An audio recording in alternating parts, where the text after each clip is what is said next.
तो हम कर रहे थे कक्षा 9 की विज्ञान का 12वां चैप्टर ध्वनि का 8वां पार्ट। इस पार्ट में हम करेंगे श्रव्यता का परिसर। तो श्रव्यता क्या है ये तो हमको समझ में आ गया, नहीं आया तो मतलब समझिए कि श्रव्यता का मतलब है सुनना, सुनने का परिसर। परिसर मतलब जो उसका क्षेत्र है, कितने क्षेत्र की वो ध्वनि को हम सुन पाते हैं। तो ये सुनकर थोड़ा अजीब लगेगा कि सारी ध्वनियाँ, जितनी ध्वनियाँ हमारे वातावरण में पैदा होती है वो सभी हम सुन नहीं पाते हैं। सुनकर आश्चर्य होता है, जरूर होगा आश्चर्य, क्योंकि कुछ ध्वनियाँ ऐसी होती है जिसे हमारे कान सुनने में समर्थ नहीं होते। हम वही ध्वनि तो सुन सकेंगे जिसकी प्रति हमारे कान संवेदनशील होंगे, जिनके लिए वो सेंसिटिव होंगे, वही ध्वनि तो हम सुन पाएंगे। तो हमारे कान सभी ध्वनियों को नहीं सुन पाते हैं, इसलिए श्रव्यता का, सुनने का एक क्षेत्र है। वो क्षेत्र कितना है, कौन से क्षेत्र की ध्वनि हम सुन पाएंगे, इसे हमें आज वीडियो में समझना है।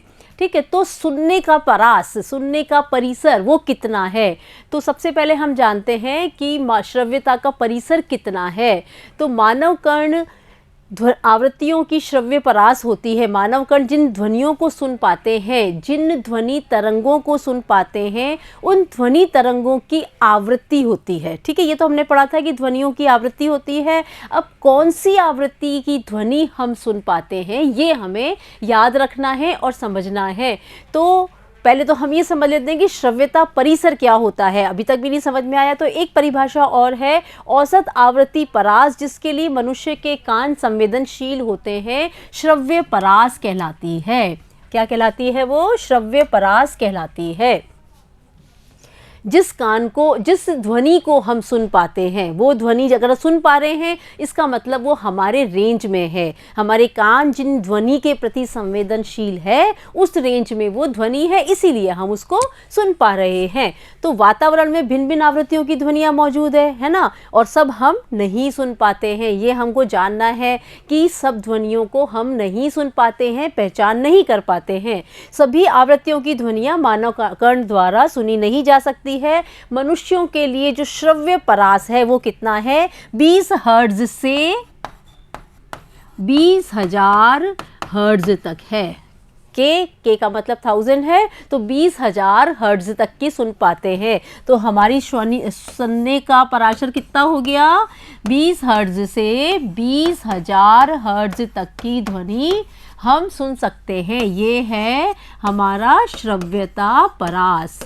ऑडिबल रेंज, किस रेंज की हम सुन पाते हैं? 20 से 20,000 तक की। मैं बार बार रिपीट कर रही हूँ जिससे ये आपके कानों में पड़े और आपको याद हो जाए कि किस आवृत्ति की ध्वनि हम सुन पाते हैं। सिर्फ 20 से लेकर 20,000 तक की। तो अब 20 हर्ट्ज से कम आवृत्ति की ध्वनियाँ भी मौजूद है और 20,000 से ज़्यादा की ध्वनियाँ भी वातावरण में मौजूद है। तो जो हम सुन रहे हैं वो कहलाएगी ऑडिबल रेंज, श्रव्यता परास कहलाएगी। ठीक है, समझ में आया? श्रव्यता परिसर होता है, सुनने की एक रेंज होती है। वो रेंज क्या है? ये रेंज है, ये हमें याद रखनी है। 5 वर्ष से कम आयु के बच्चे या कुछ जानवर जैसे कुत्ते 25,000 हर्ट्ज तक की सुन पाते हैं। तो इनकी थोड़ी सी परास ज़्यादा होती है, इनके कानों की संवेदनशीलता थोड़ी सी ज़्यादा होती है 5 वर्ष की आयु से कम के बच्चों की और कुछ जानवरों की। जैसे जैसे लोगों की उम्र बढ़ती जाती है, कान कम और अधिक आवृत्ति के लिए संवेदनशील हो जाते हैं। जब उम्र बढ़ती जाती है तो ऐसा देखने में आता है कि वो कम सुनना शुरू कर देते हैं, यानी कि जो उनके कानों की संवेदनशीलता है वो कम होती जाती है। धीमी आवाज़ भी कई बार नहीं सुन पाते हैं जो आम मनुष्य सुन पा रहे हैं, या फिर तेज वाली आवाज़ नहीं सुन पाते हैं। श्रव्य आवृत्ति परिसर, ऑडिबल रेंज की सीमा मतलब 20 हर्ट्ज से नीचे की तथा उच्च सीमा 20,000 हर्ट्ज से ऊपर की आवृत्तियों की ध्वनि मानव कान नहीं सुन सकते हैं। तो इसका मतलब क्या हुआ? 20 हर्ट्ज से लेकर 20,000 हर्ट्ज के हम जानते हैं रोमन में उसका मतलब 1000 होता है। तो 20 हर्ट्ज से लेकर 20,000 तक की आवृत्ति वाली ध्वनि हम सुन सकते हैं। तो ये कहलाती है ऑडिबल रेंज, यानी कि जो इससे कम की होगी इससे नीचे की तरफ की जो होगी 0 से लेकर 20 तक की वो हम नहीं सुन पा रहे हैं, और 20,000 से जो ज़्यादा की होगी वो भी हम नहीं सुन पाएंगे। हम सिर्फ बीच की, कौन सी बीच की संख्या भी अच्छी है, याद करने जैसी है, 20 हर्ट्ज से 20,000 हर्ट्ज तक की ऑडिबल रेंज कहलाती है, श्रव्यता परिसर कहलाती है, श्रव्य आवृत्ति परिसर कहलाती है।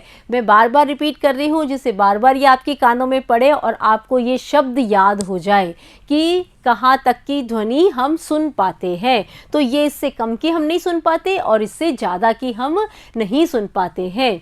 तो अश्रव्य ध्वनि दो प्रकार की होती है। जो सुन पाते हैं वो तो हमने समझ ली श्रव्य ध्वनि हो गई, और जो नहीं सुन पाते हैं तो वो भी दो ध्वनि हो गई। 20 हर्ट्ज से कम आवृत्ति वाली ये कहलाएगी अश्रव्य ध्वनि, इसको बोलते हैं इंफ्रासाउंड। और जो 20,000 हर्ट्ज से अधिक आवृत्ति वाली ध्वनि है जिसको कहते हैं पराश्रव्य ध्वनि, अल्ट्रासोनिक साउंड, अल्ट्रासाउंड कहलाती है। तो ये हो गई जो ध्वनियाँ हम नहीं सुन पाते हैं। तो अगर एक स्केल बनाया जाए तो एक स्केल में देखो, यहाँ से 0 से लेकर 20 तक, और 20 से लेकर 20,000 तक, और 20,000 से ये ऊपर हो गई, ठीक है। तो ये वाली तो कहलाएगी श्रव्य ध्वनि, ये क्या कहलाएगी, श्रव्य ध्वनि। और 20 से कम वाली कहलाएगी इंफ्रासाउंड, अपश्रव्य ध्वनि। और 20,000 से ऊपर वाली कहलाएगी पराश्रव्य ध्वनि, यानी कि अल्ट्रासाउंड कहलाएगी। तो समझ में आ गया, ये पूरा स्केल समझ में आ गया कि ये क्या हो रहा है। 0 से 20 तक की हम नहीं सुन सकते, उसको कहते हैं अवश्रव्य। 20 से 20,000 तक की हम सुन सकते हैं, जो कि कहलाती है श्रव्य ध्वनि। और 20,000 से ऊपर तक की ध्वनि, 20,000 हर्ट्ज आवृत्ति, पूरा क्या बोलेंगे, 20,000 हर्ट्ज आवृत्ति की ध्वनि हम नहीं सुन सकते, ये कहलाती है पराध्वनि। तो इस तरह से ये एक पूरी रेंज है ध्वनि आवृत्तियों की, जो कि तीनों चीज़ों से मिलकर बनी है, अवश्रव्य, श्रव्य और पराध्वनि, ठीक है। तो अब हम देखेंगे इनके बारे में विस्तार से। अश्रव्य ध्वनि, इंफ्रासोनिक साउंड क्या है। तो इंफ्रासोनिक साउंड क्या है ये तो पहले हमको समझ में आ ही गया कि यह क्या है। 20 हर्ट्ज से कम आवृत्ति की ध्वनि अश्रव्य ध्वनि कहलाती है, जिसे मनुष्यों द्वारा नहीं सुना जा सकता है। अश्रव्य ध्वनियाँ उन वस्तुओं द्वारा उत्पन्न होती है जो बहुत धीमी गति से कंपन करती है, ठीक है। वही छोटे छोटे जानवरों द्वारा ये ध्वनियाँ उत्पन्न होती है। कंपायमान सरल लोलक, वेल, हाथी अश्रव्य ध्वनियाँ उत्पन्न करते हैं, ठीक है। ये उदाहरण है। भूकंप मुख्य प्रघाती तरंगों से पहले भूकंप निम्न आवृत्ति की ध्वनियों की अश्रव्य ध्वनियाँ उत्पन्न करते हैं, जिन्हें सुनकर कुछ जानवर सचेत हो जाते हैं और व्याकुल हो जाते हैं।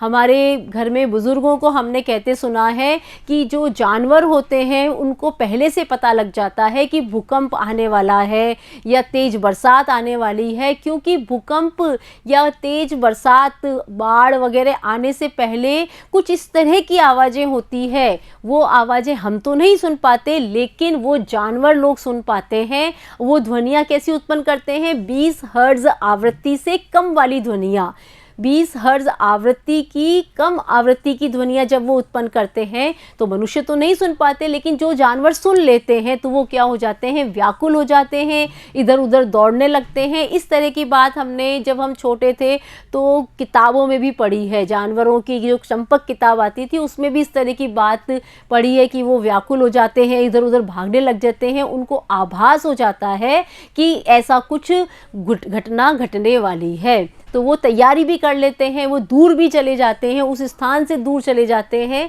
जहाँ पे ये घटित होने वाला होता है। तो इस तरह से वो ये क्यों होता था, क्योंकि वो सुनने में उनके कान समर्थ हैं और हमारे कान उन आवृत्ति वाली ध्वनियों को सुनने में समर्थ नहीं होते हैं। फिर है पराश्रव्य ध्वनि। पराश्रव्य ध्वनि क्या है, 20,000 हर्ट्ज आवृत्ति से अधिक आवृत्ति की ध्वनि पराश्रव्य ध्वनि कहलाती है। ये भी मनुष्यों द्वारा नहीं सुनी जाती है। डॉल्फिन, चमगादड़ पराश्रव्य ध्वनि उत्पन्न करते हैं। चूहे भी पराश्रव्य ध्वनि उत्पन्न करते हैं।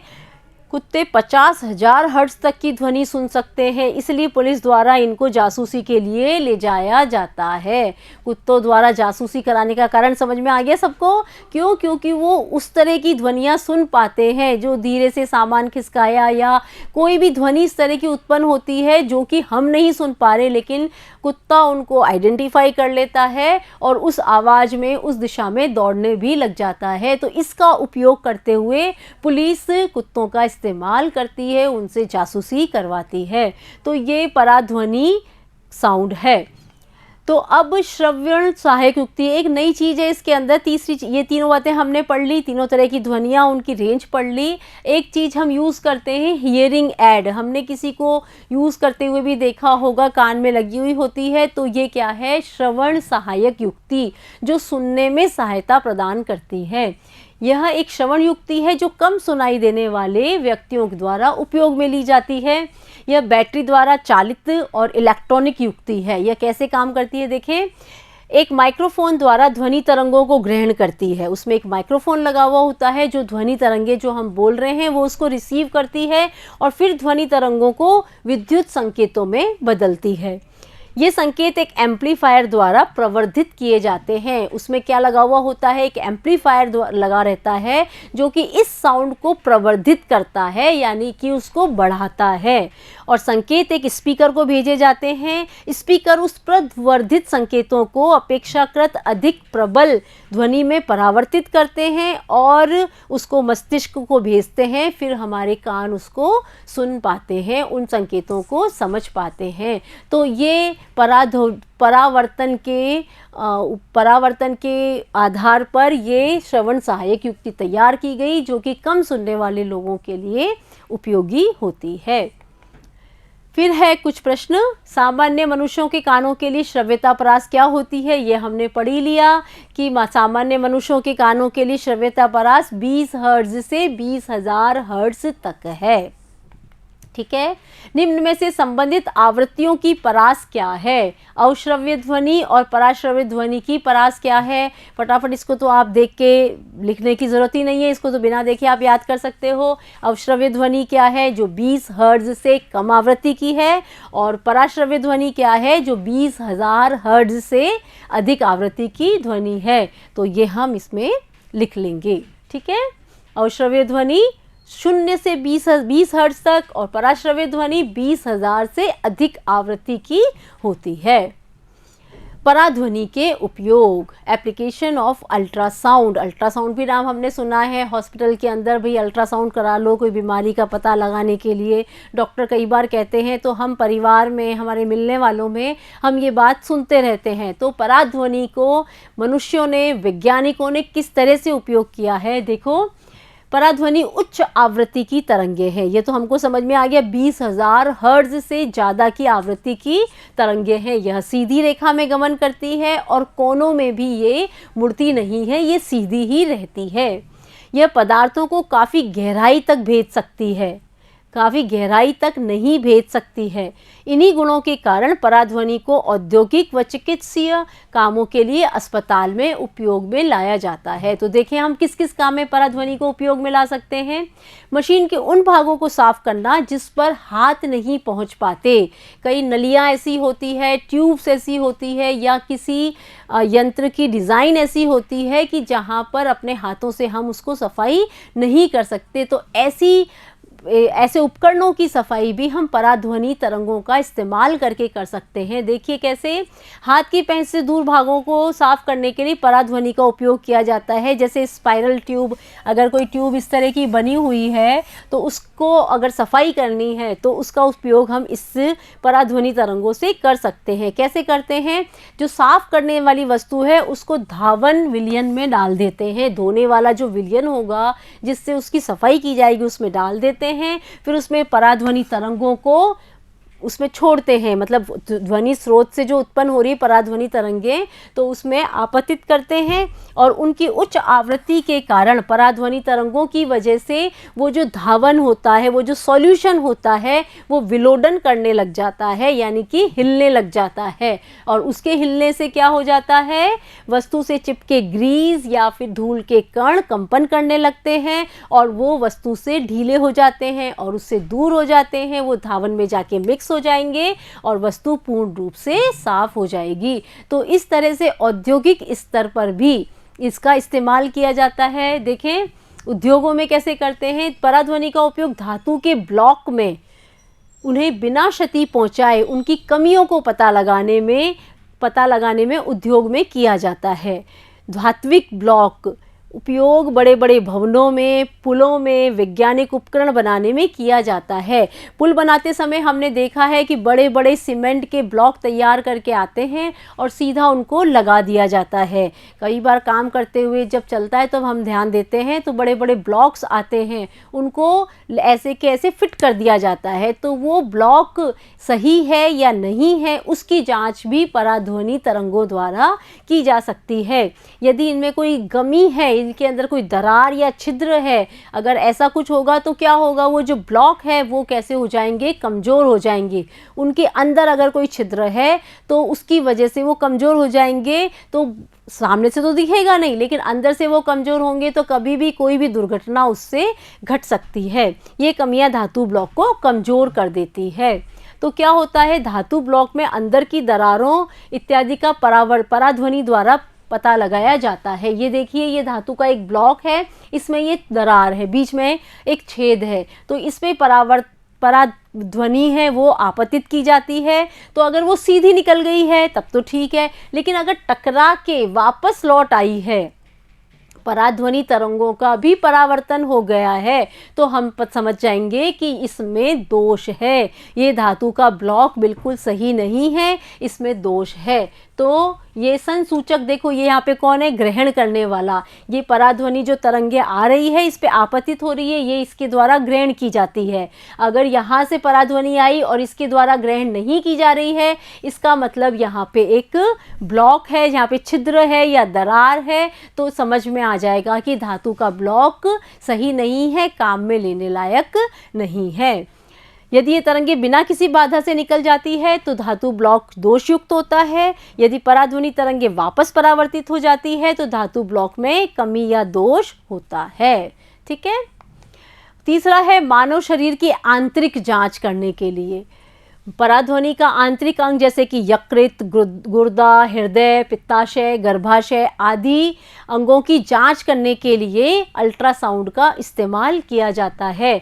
पराध्वनि तरंगे मानव शरीर के अंदर प्रवेश करती है और विभिन्न प्रकार के ऊतक जैसे अस्थियां, पेशियां, ऊतक के भिन्न भिन्न तरंग, ये सब जो ऊतक होते हैं पराध्वनि तरंगों को अलग अलग तरीके से परावर्तित करते हैं। तो इसका अध्ययन किया जा चुका है कि अगर पेशियां, अगर अस्थियां वाले ऊतक है तो वो उसका परावर्तन कैसे करेंगी, अगर वसी ऊतक है तो कैसे परावर्तन करेंगे, पेशीय ऊतक है तो कैसे परावर्तित करेंगे, तो वो सब अध्ययन किया जा चुका है। तो भिन्न भिन्न तरीकों से पराध्वनि को परावर्तित करते हैं। इस तरह की पराध्वनि हमें शरीर के भीतर देखने में मदद करती है। किस तरह से परावर्तन हुआ है उस आधार पे ये पता लग जाता है कि फला अंग में कौन सा दोष है, किस तरह का दोष है।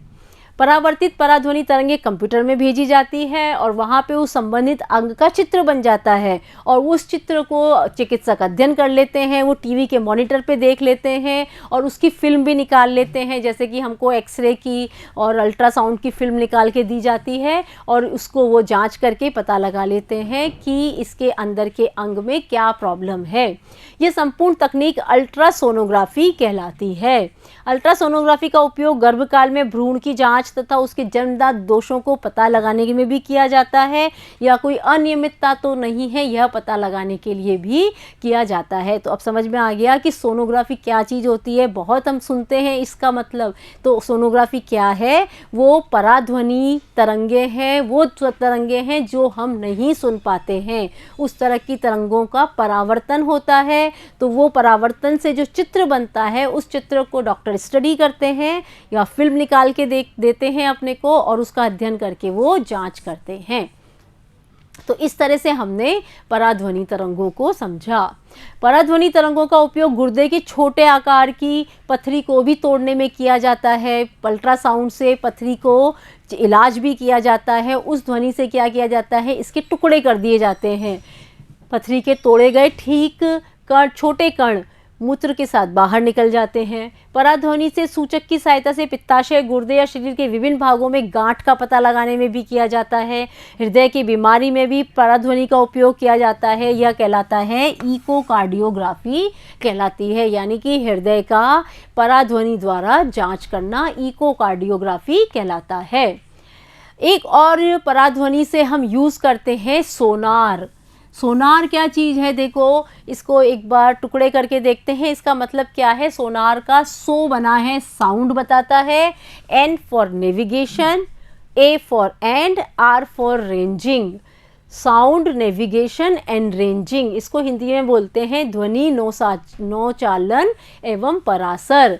तो ये क्या करता है, ये जहाज के नीचे लगे हुए होते हैं और ये पता लगाता है समुद्र की गहराई को जांचने के लिए और पानी के अंदर मछली के स्रोत, नष्ट हुए जहाज या फिर दुश्मनों की पनडुब्बियों की स्थिति और दिशा, आकृति, ये सभी पता लगाने के लिए पराध्वनि तरंगों का उपयोग किया जाता है, जो वस्तु की दूरी, दिशा, वेग को मापता है। तो किस तरह से काम करता है, देखिए। सोनार के दो भाग होते हैं, ट्रांसमीटर जो पराध्वनि तरंगों को प्रेषित करता है, उत्पन्न करके भेजता है। दूसरा होता है संसूचक डिटेक्टर, जो कि उसको रिसीव करता है और कैलकुलेट करता है कि किस तरह की वो परावर्तन तरंगे हैं। तो ये है, देखो जहाज के नीचे ये लगा हुआ होता है सोनार। सोनार तरंगे भेजता है, ये पिंक कलर में है, तरंगे भेजी जाती है और ये टकरा के वापस लौटती है। तो यहाँ पे लगा हुआ होता है संसूचक, जो कि इनको ग्रहण करता है और डिटेक्ट करता है उन परावर्तन वाली तरंगों को। तो यह पराध्वनि तरंगे उत्पन्न करता है तथा उन्हें प्रेषित करता है। ये तरंगे पानी के अंदर संचरित होती हुई समुद्र तल पर स्थित वस्तु से टकराकर परावर्तित होती है और वापस लौट आती है। फिर दूसरा चीज होती है संसूचक। संसूचक क्या करता है, समुद्र तल से परावर्तित पराध्वनि तरंगे संसूचक द्वारा ग्रहण की जाती है और संसूचक इन पराध्वनि तरंगों को विद्युत संकेतों में बदलता है और उचित तरीके से विश्लेषित करता है। फिर पता लग जाता है कि जो समुद्र के तल पर, समुद्र के नीचे जो वस्तु है उसकी क्या आकृति है, किस दिशा में है, उसका क्या वेग है, ये सब चीज़ें वो विश्लेषक द्वारा बता दी जाती है। परावर्तित पराध्वनि की तरंगों की दूरी, ध्वनि तरंगों की चाल। ध्वनि तरंगों की चाल कितनी है, पराध्वनि प्रेषण व ग्रहण के बीच का समय अंतराल से ज्ञात की जा सकती है। जो परावर्तित पराध्वनि की तरंगों की दूरी है वो कैसे ज्ञात कर सकते हैं, एक तो हमें पता हो कि ध्वनि तरंगों की चाल कितनी है, दूसरा हमें पता हो कि प्रेषण व ग्रहण के बीच कितना समय लग रहा है। वो समय अगर हमें पता लग जाए तो हम ज्ञात कर सकते हैं कि पराध्वनि तरंगों की दूरी कितनी है। तो माना समय अंतराल T है, कौन सा समय अंतराल, प्रेषण में और परावर्तन से वापस आने में वो समय लग रहा है T। जल में ध्वनि की चाल V हो गई और पराध्वनि द्वारा तय की गई दूरी हो गई 2D, क्योंकि जितनी दूरी है वो तो D हो गई, वो टकरा के वापस आ रही है तो वो दूरी हो गई 2D। ठीक है, इससे हम इसको कैलकुलेट करेंगे। तो जल के भीतर की वस्तु या समुद्र तल की दूरी ज्ञात की जा सकती है D = V × समय गुणा चाल। तो D हम जानते हैं 2D था, तो 2 इसके नीचे आ गया, V × T। इस विधि को प्रतिध्वनि परास कहते हैं। प्रतिध्वनि कितनी देर में वापस आ जाएगी। एक न्यूमेरिकल करते हैं।